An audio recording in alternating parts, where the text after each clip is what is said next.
Hi, welcome to Think Human. I'm Chris, and in this video I want to share with you some of the most fascinating, beautiful and important pictures in science, at least in my opinion. This first picture is of the Solvay Conference in 1927. This is the gathering of some of the greatest minds that have ever lived, and never before have I seen a picture where there is this kind of sense, this kind of aura of just intelligence scattered in such a small space. This is the picture of the so-called standard model, and I would argue that this is the most misnamed and boring name that anyone could ever put on this, because this is actually represents one of the most fascinating images, illustrations made in science. On this picture we see every single fundamental particle of our universe and every single force carrier of our universe. So all that we see in our universe, stars, galaxies, people, everything is made of this stuff, and everything that we see happening, supernovas, life evolving, galaxies forming, whatever, all interacts by these force carriers here, like gravity by the Higgs boson and the nuclear forces by the gluons and whatever have you. This is all that there is as far as we know. This picture I wanted to show because I wanted to illustrate what a small part of the reality around us we really see. We see a small tiny sliver of the electromagnetic spectrum, and here is a beautiful picture of a galaxy seen through many different wavelengths of light. And as you can see, they look quite different from one another. So this is the picture of the famous interference pattern from the double slit experiment. And this is a fascinating picture because it illustrates really well the wave-particle duality of fundamental particles, that light acts as a wave and a particle at the same time. This is a picture of a bunch of atoms using an electron microscope.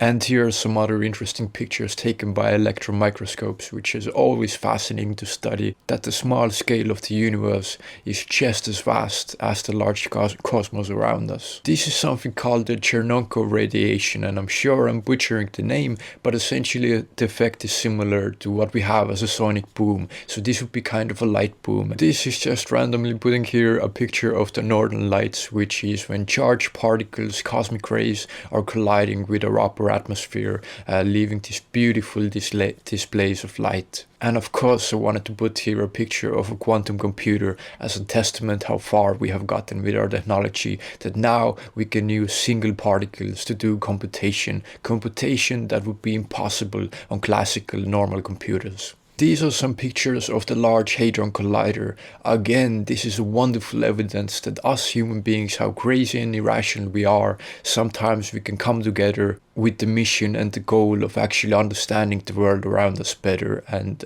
I think that is beautiful. Over 100 different countries, thousands of people working together, planning on this, putting money into this in order to find out more about the nature of our reality. This is a picture of an underground dark matter detector. This is deep underground to shield it from cosmic rays, and it looks really sci-fi and futuristic. And what the hope is the people building this detector are thinking of dark matter as it actually being some kind of a particle. So if it is a particle, it would pass through pretty much anything most of the time, but they would hope that in this large mass of water, eventually one particle of dark matter would collide with something, and those really sensitive detectors at the edges would pick up this tiny minuscule change of energy. This is a picture of a nuclear fusion reactor. This is called the tokamak reactor, and this would be the next step in our advancement in energy. Currently we are using nuclear fission, which produces a lot of waste, and we can have many catastrophes, but nuclear fusion would produce many times more energy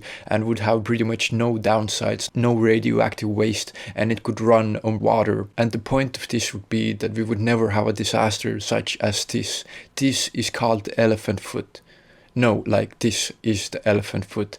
This is probably the most radioactive piece of material on Earth, and this was the result of the Chernobyl reactor meltdown. It is so reactive that if you spend 3 minutes in the same room with this, you would already get a lethal dose of ionizing radiation. This is the famous picture called the pale blue dot. This was made by some convincing from Carl Sagan to turn around the Voyager spacecraft and to actually look at us human beings from a distance away of about 6 billion kilometers, to give some sense of perspective that on this tiny little dot is everything we love, everything we hate, all our hopes and dreams, anything we're ever known and wish to know is here. And that was the point of Carl Sagan as well. This is a picture taken from the moon looking at Earth, which I think is also quite wonderful, gives perspective. And these are some pictures of the planet Earth seen at night from space.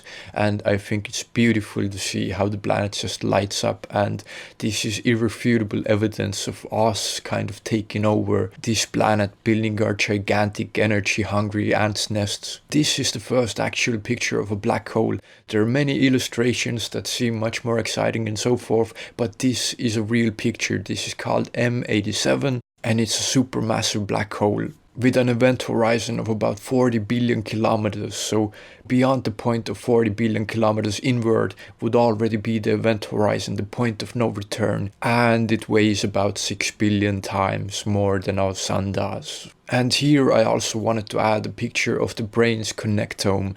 This picture doesn't make a lot of sense, maybe intuitively, but I think it gives a good perspective on the complexity of the human brain. And I think it's just really beautifully made. So these are just some pictures I thought were interesting about science. I hope it was interesting in some way. If you have any thoughts, please share them in the comments. And of course, thank you so much for watching and take care.